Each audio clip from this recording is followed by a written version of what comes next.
اور آخر میں کہ فکر اقبال کا حضور نبی کریم صلی اللہ علیہ وسلم کے ساتھ محبت اور عقیدت کا رشتہ اور عشق بہت ہی ایک شاندار اور روشن پہلو تھا۔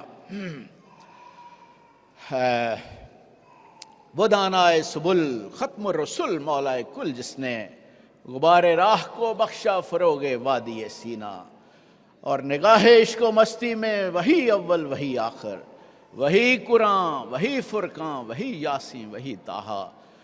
ایک بار 1919 میں مسلمانوں کی آخری خلافت عثمانیہ کے ایک شہر طرابلس پر صلیبی فوجوں نے حملہ کیا، جس میں مسلمانوں کا بہت جانی نقصان ہوا، بہت سے ترک شہید ہوئے۔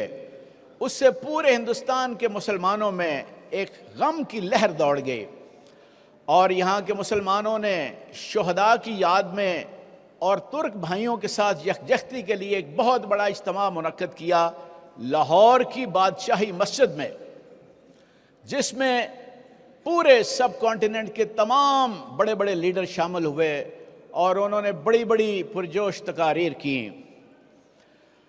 آخر میں علامہ اقبال سے کہا گیا کہ آپ بھی کچھ فرمائیں، تو انہوں نے چند شعر پڑھے، جس کے اختتام پر مسلمان زار و قطار رونے لگے۔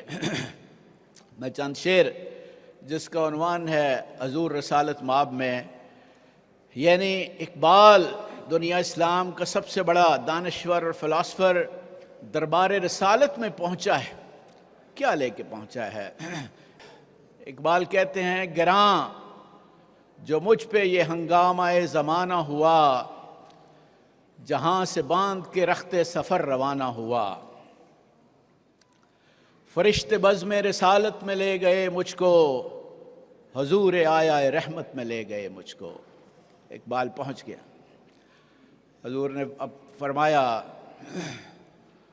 کہا حضور نے، اے اندلیب باغ حجاز، کلی کلی ہے تیری گرمی نوا سے گداز، اڑا جو پستی دنیا سے تو سوئے گردوں، سکھائے تجھ کو ملائک نے رفت پرواز، اڑا جو باغ جہاں سے برنگ بو آیا، ہمارے واسطے کیا تحفہ لے کے تو آیا؟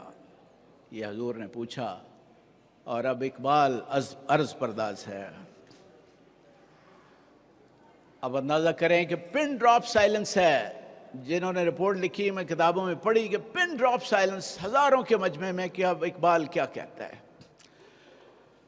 اقبال عرض کرتا ہے کہ حضور، دہر میں آسودگی نہیں ملتی، تلاش جس کی ہے وہ زندگی نہیں ملتی، ہزاروں لالا و گل ہیں ریاض ہستی میں، وفا کی جس میں ہو بو وہ کلی نہیں ملتی، مگر میں نظر کو ایک آبگی نہ لایا ہوں، جو چیز اس میں ہے جنت میں بھی نہیں ملتی۔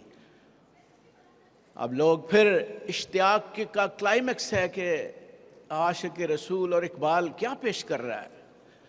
مگر میں نظر کو ایک آبگی نہ لایا ہوں، جو چیز اس میں ہے جنت میں بھی نہیں ملتی، جھلکتی ہے تیری امت کی آبرو اس میں، طرابلس کے شہیدوں کا ہے لہو اس میں۔